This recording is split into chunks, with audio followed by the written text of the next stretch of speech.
예. 올해 시주석이 가장 중요시하는 국내 행사가 바로 오는 10월 중순에 열리는 제19차 당대회입니다. 네. 이 당대회에서 시주석 체제가 완성되기 때문인데요. 그래서 당대회를 앞두고 야심차게 자신을 선전하기 위해서 브릭스 정상회담을 개최하고 또 공을 들여왔습니다. 예. 예, 그런데 북한이 이 브릭스 정상회담 개막일 당일날 핵실험을 해서 잔치상을 뒤엎었죠. 그런데 또 조금 있다가 한국이 바로 사드 배치를 완료하면서 그랬죠. 이주석 입장에서는 사실 따비를 맞은 셈이 됐거든요. 예.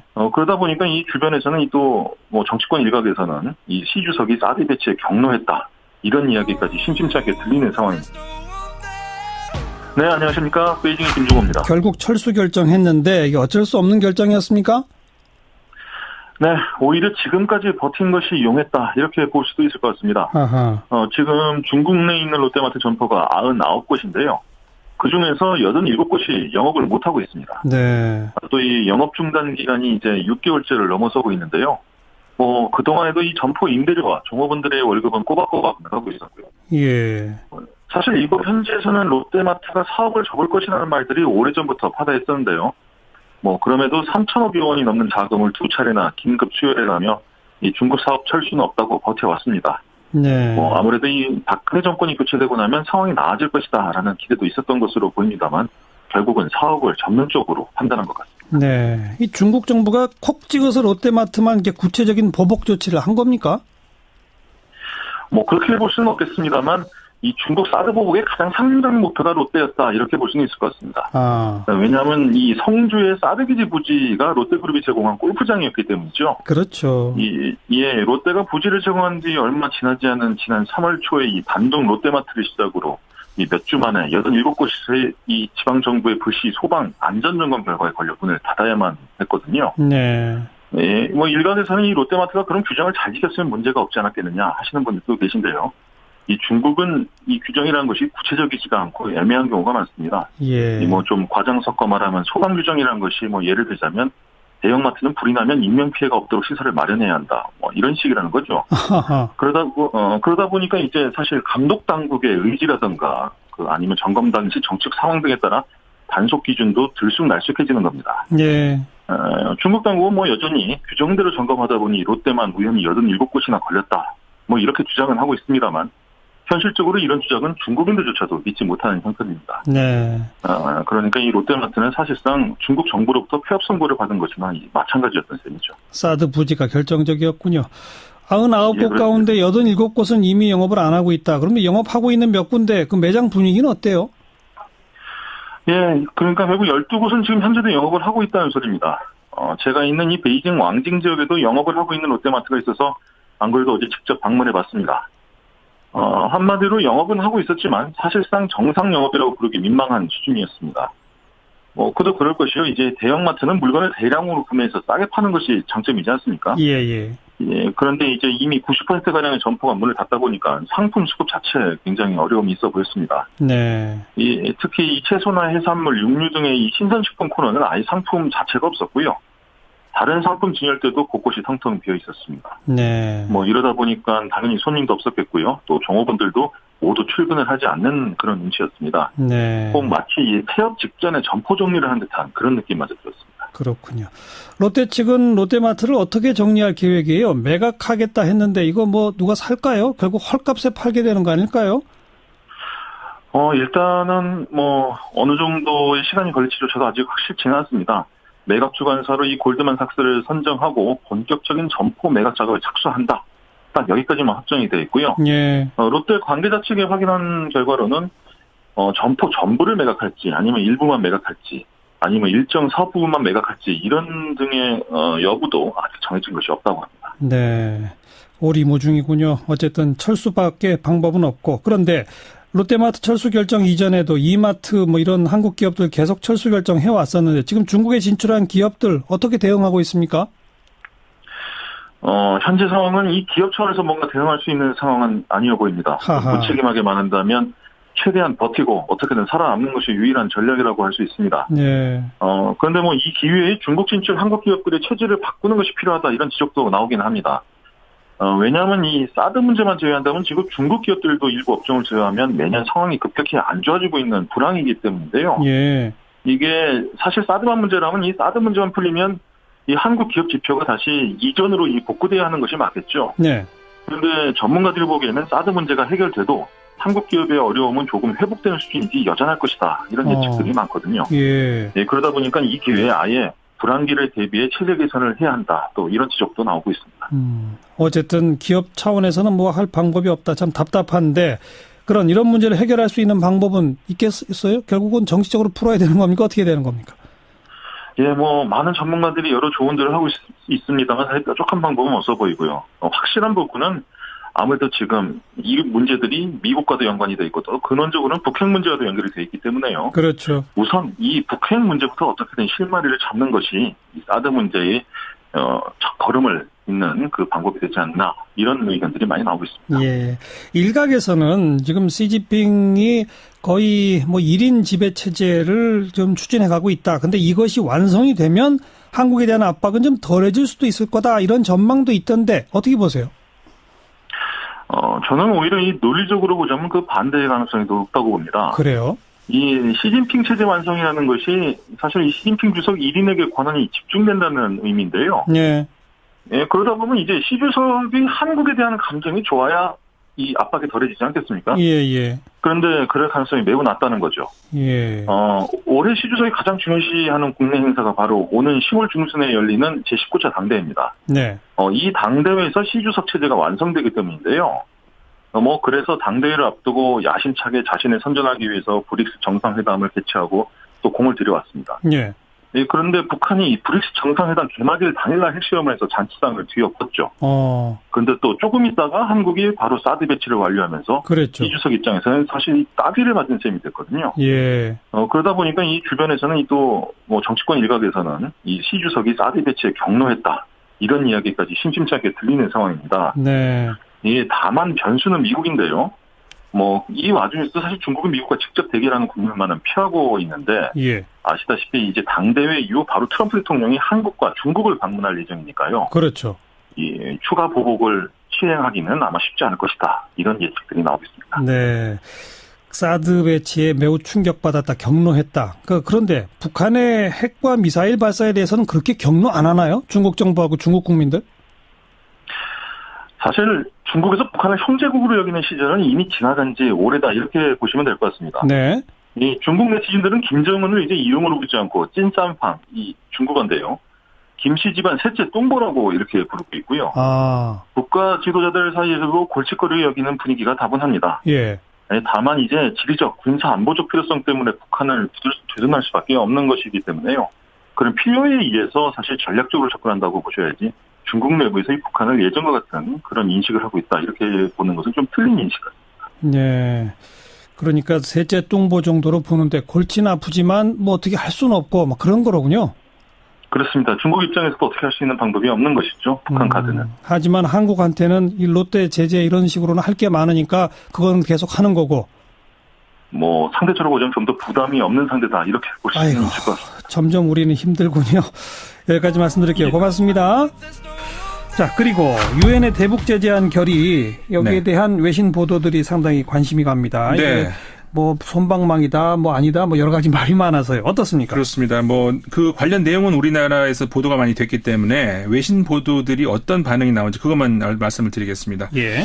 미국 많은 언론들이 보도를 했습니다. 그 중에서도 LA 타임스 같은 경우에 12일 보도에서 만장일치로 결의안이 통과됐다 이런 소식 전하면서 하지만 트럼프 행정부에서 제안한 그 제재 수준보다는 약화됐다. 네. 이런 보도가 있었고요. 예.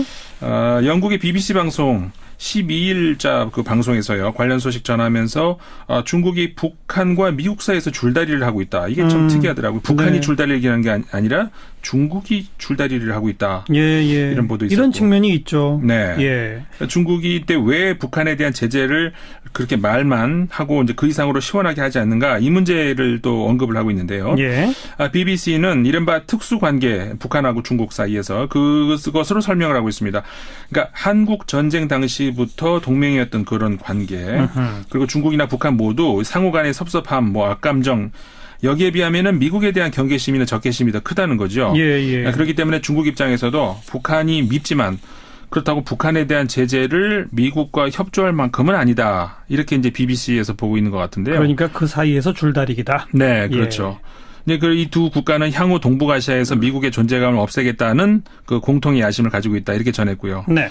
중국 언론 같은 경우에는 좀 다릅니다. 그 12일자 중국의 이제 CCTV 방송은 뭐 아침 시간에 매 시간 그 시간마다 정시에 관련 내용을 상세하게 전했습니다. 예. 이번 결의안은 역대 가장 강력하다. 그러면서 북한산 섬유 제품 수입 금지, 대북 석유 제품의 그 수출 제한 이런 것들이 들어있다 이렇게 상세하게 전했고요. 중국 때문에 제재가 약화됐다는 말 듣기 싫으니까 그렇죠. 제일 강력하다는 걸 막 보도하고요. 네. 그래고요. 일본 같은 경우입니다. 그 아사히 신문이 이번 제재 결의가 2006년 첫 핵실험 이후에 9번째다 이렇게 얘기하면서 왜 여기까지 도발과 제재 패턴이 계속 반복됐는지 한미일 그다음에 중국 러시아 관계국들은 과거의 결의 후의 대응에 대해서 이제 검증해 볼 필요가 있다 이렇게 사설을 통해서 말을 했고요. 네.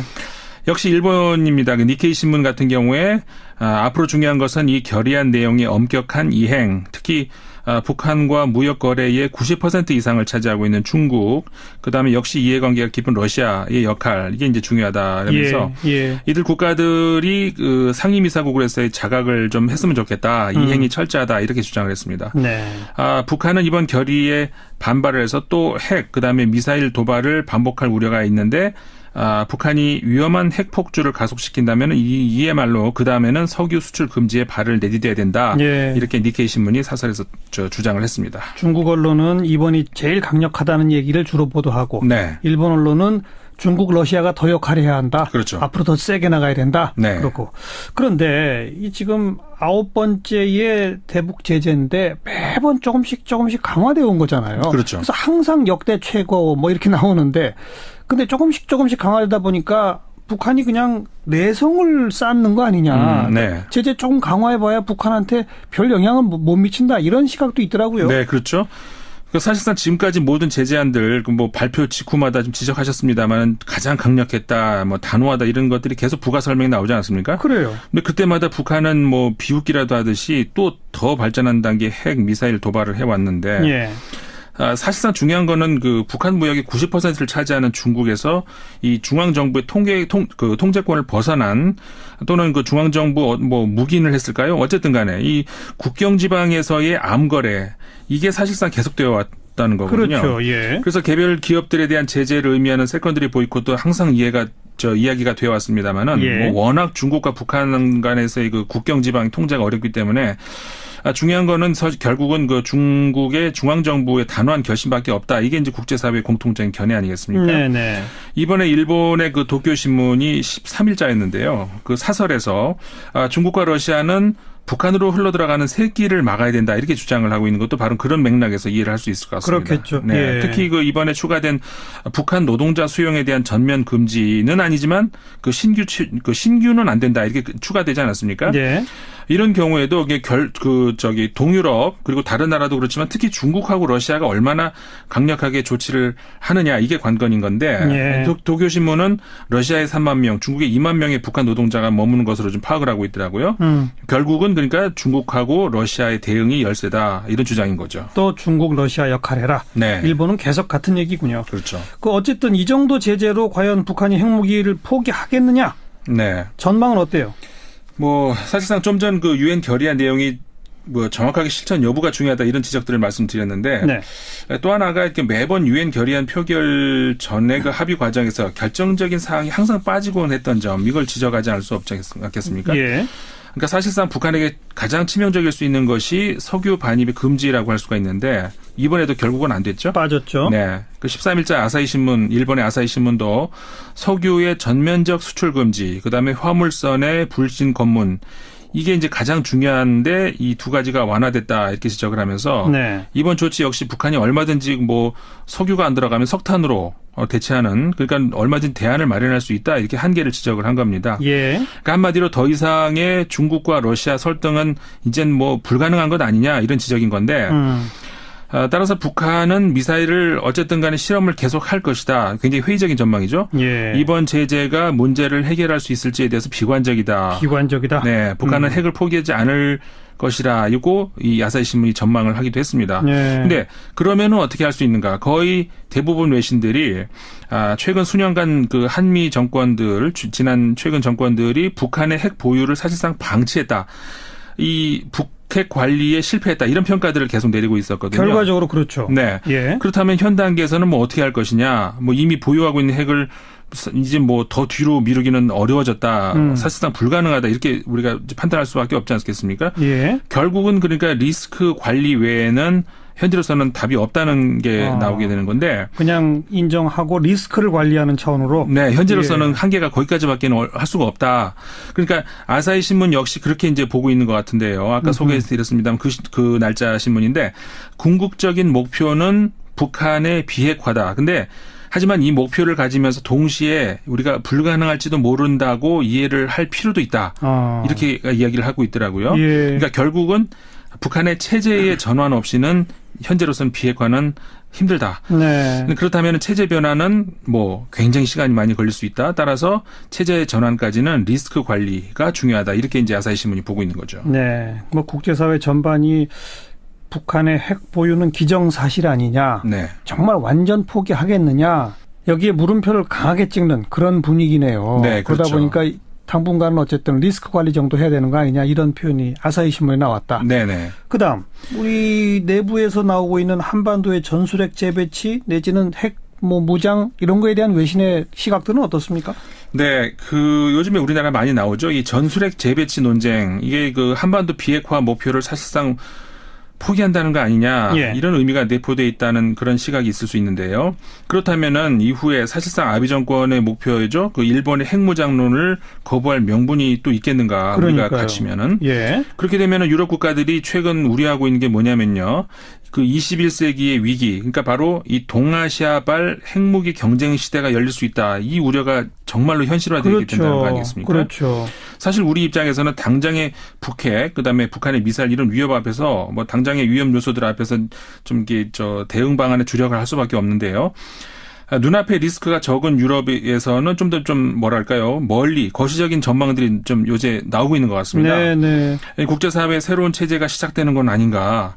그러니까 서유럽과 미국이 동맹 관계에 있고 그다음에 거기에서 이제 그 일본이나 한국 같은 나라들이 동참하는 그런 평화 체제가 이제 이어져 왔는데 이게 붕괴되는 건 아닌가. 그러니까 다시 말하면 그 시발점이 한반도에서 시작되는 거 아닌가. 이런 얘기들이 지금 유럽에서 나오고 있거든요. 네. 한마디로 말해서 미국과 서유럽 주도로 유지되어 왔던 자유, 인권, 평등 지향적인 그런 세계. 그 세계는 군사 동맹이라는 단단한 갑옷 속에서 이루어져 왔던 건데 예. 그 단단한 갑옷의 가장 약한 부분 그게 바로 한반도라는 겁니다. 지금. 그래서 이제 그 사실 영국의 텔레그래프라는 그 언론에서도 한 학자가 지적을 한 내용인데요. 그 김정은은 그 점을 가장 잘 알고 있다는 그런 얘기가 되는 겁니다. 그래서 그게 지금 계속 한반도 주변의 강대국들을 상대로 북한이 이런 대담한 일들을 벌이고 있는 거라는 네. 그런 이제 지적인 거죠. 그러니까 한국의 뭐 전술핵 재배치 더 나가서 핵무장론 이거는 자유진영 전체 군사동맹을 깰 위험이 그렇죠. 아주 큰 네. 위기가 올 수도 있다. 네. 굉장히 좀 거시적인 시각도 동시에 우리 같이 봐야 되는 건 아닌가 이렇게 보는 거죠. 예. 올해 시주석이 가장 중요시하는 국내 행사가 바로 오는 10월 중순에 열리는 제19차 당대회입니다. 네. 이 당대회에서 시주석 체제가 완성되기 때문인데요. 그래서 당대회를 앞두고 야심차게 자신을 선전하기 위해서 브릭스 정상회담을 개최하고 또 공을 들여왔습니다. 예. 그런데 북한이 이 브릭스 정상회담 개막일 당일날 핵시험을 해서 잔치상을 뒤엎었죠. 그런데 또 조금 있다가 한국이 바로 사드 배치를 완료하면서 그랬죠. 이주석 입장에서는 사실 따귀를 맞은 셈이 됐거든요. 예. 그러다 보니까 이 주변에서는 또 뭐 정치권 일각에서는 이 시주석이 사드 배치에 경로했다. 이런 이야기까지 심심찮게 들리는 상황입니다. 네, 안녕하십니까. 베이징의 김주호입니다. 결국 철수 결정했는데 이게 어쩔 수 없는 결정이었습니까? 네, 오히려 지금까지 버틴 것이 용했다. 이렇게 볼 수도 있을 것 같습니다. 아하. 지금 중국 내에 있는 롯데마트 점포가 99곳인데요. 그중에서 87곳이 영업을 못하고 있습니다. 네. 또 이 영업 중단 기간이 이제 6개월째를 넘어서고 있는데요. 그동안에도 이 점포 임대료와 종업원들의 월급은 꼬박꼬박 나가고 있었고요. 예. 사실 이거 현지에서는 롯데마트가 사업을 접을 것이라는 말들이 오래전부터 파다했었는데요. 그럼에도 3,500억 원이 넘는 자금을 2차례나 긴급 수혈해가며 이 중국 사업 철수는 없다고 버텨왔습니다. 네. 아무래도 이 박근혜 정권이 교체되고 나면 상황이 나아질 것이다라는 기대도 있었던 것으로 보입니다만 결국은 사업을 접는 쪽으로 판단한 것 같습니다. 좀 추진해가고 있다. 근데 이것이 완성이 되면 한국에 대한 압박은 좀 덜해질 수도 있을 거다. 이런 전망도 있던데 어떻게 보세요? 저는 오히려 이 논리적으로 보자면 그 반대의 가능성이 더 높다고 봅니다. 그래요? 이 시진핑 체제 완성이라는 것이 사실 이 시진핑 주석 1인에게 권한이 집중된다는 의미인데요. 네. 예, 그러다 보면 이제 시 주석이 한국에 대한 감정이 좋아야 이 압박이 덜해지지 않겠습니까? 예. 그런데 그럴 가능성이 매우 낮다는 거죠. 예. 올해 시 주석이 가장 중요시하는 국내 행사가 바로 오는 10월 중순에 열리는 제19차 당대회입니다. 네. 이 당대회에서 시 주석 체제가 완성되기 때문인데요. 그래서 당대회를 앞두고 야심차게 자신을 선전하기 위해서 브릭스 정상회담을 개최하고 또 공을 들여왔습니다. 예. 예, 그런데 북한이 이 브릭스 정상회담 개막일 당일날 핵실험을 해서 잔치상을 뒤엎었죠. 그런데 또 조금 있다가 한국이 바로 사드 배치를 완료하면서 그랬죠. 이주석 입장에서는 사실 이 따귀를 맞은 셈이 됐거든요. 예.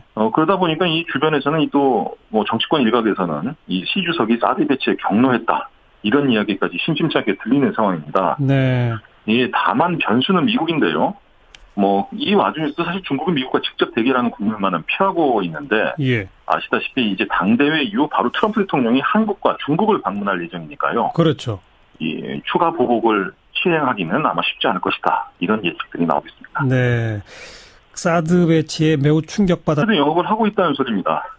제가 있는 이 베이징 왕징 지역에도 영업을 하고 있는 롯데마트가 있어서 안 그래도 어제 직접 방문해 봤습니다. 한마디로 영업은 하고 있었지만 사실상 정상 영업이라고 부르기 민망한 수준이었습니다.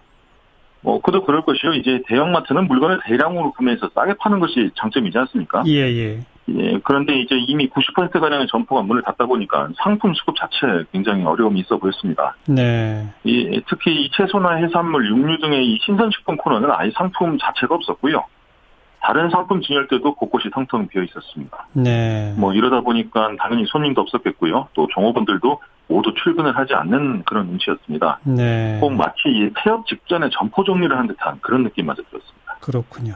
롯데 측은 롯데마트를 어떻게 정리할 계획이에요? 매각하겠다 했는데 이거 누가 살까요? 결국 헐값에 팔게 되는 거 아닐까요? 일단은 어느 정도의 시간이 걸릴지조차도 아직 확실치는 않습니다. 매각 주관사로 이 골드만삭스를 선정하고 본격적인 점포 매각 작업에 착수한다. 딱 여기까지만 확정이 되어 있고요. 예. 롯데 관계자 측에 확인한 결과로는 점포 전부를 매각할지 아니면 일부만 매각할지 아니면 일정 사업 부분만 매각할지 이런 등의 여부도 아직 정해진 것이 없다고 합니다. 네. 오리무중이군요. 어쨌든 철수밖에 방법은 없고 그런데 롯데마트 철수 결정 이전에도 이마트 이런 한국 기업들 계속 철수 결정 해왔었는데 지금 중국에 진출한 기업들 어떻게 대응하고 있습니까? 현재 상황은 이 기업 차원에서 뭔가 대응할 수 있는 상황은 아니어 보입니다. 무책임하게 말한다면 최대한 버티고 어떻게든 살아남는 것이 유일한 전략이라고 할 수 있습니다. 네. 그런데 이 기회에 중국 진출 한국 기업들의 체질을 바꾸는 것이 필요하다 이런 지적도 나오긴 합니다. 왜냐하면 이 사드 문제만 제외한다면 지금 중국 기업들도 일부 업종을 제외하면 매년 상황이 급격히 안 좋아지고 있는 불황이기 때문인데요. 예. 이게 사실 사드만 문제라면 이 사드 문제만 풀리면 이 한국 기업 지표가 다시 이전으로 복구돼야 하는 것이 맞겠죠. 네. 그런데 전문가들이 보기에는 사드 문제가 해결돼도 한국 기업의 어려움은 조금 회복되는 수준이지 여전할 것이다. 이런 예측들이 많거든요. 예. 그러다 보니까 이 기회에 아예 불황기를 대비해 체제 개선을 해야 한다. 또 이런 지적도 나오고 있습니다. 어쨌든 기업 차원에서는 할 방법이 없다. 참 답답한데 이런 문제를 해결할 수 있는 방법은 있겠어요? 결국은 정치적으로 풀어야 되는 겁니까? 어떻게 되는 겁니까? 예, 많은 전문가들이 여러 조언들을 하고 있습니다만 사실 뾰족한 방법은 없어 보이고요. 확실한 부분은 아무래도 지금 이 문제들이 미국과도 연관이 돼 있고 또 근원적으로는 북핵 문제와도 연결이 돼 있기 때문에요. 그렇죠. 우선 이 북핵 문제부터 어떻게든 실마리를 잡는 것이 이 사드 문제의 첫 걸음을 있는 그 방법이 되지 않나 이런 의견들이 많이 나오고 있습니다. 예. 일각에서는 지금 시진핑이 거의 뭐 1인 지배 체제를 이 중국 정부가 콕 찍어서 롯데마트만 이렇게 구체적인 보복 조치를 한 겁니까?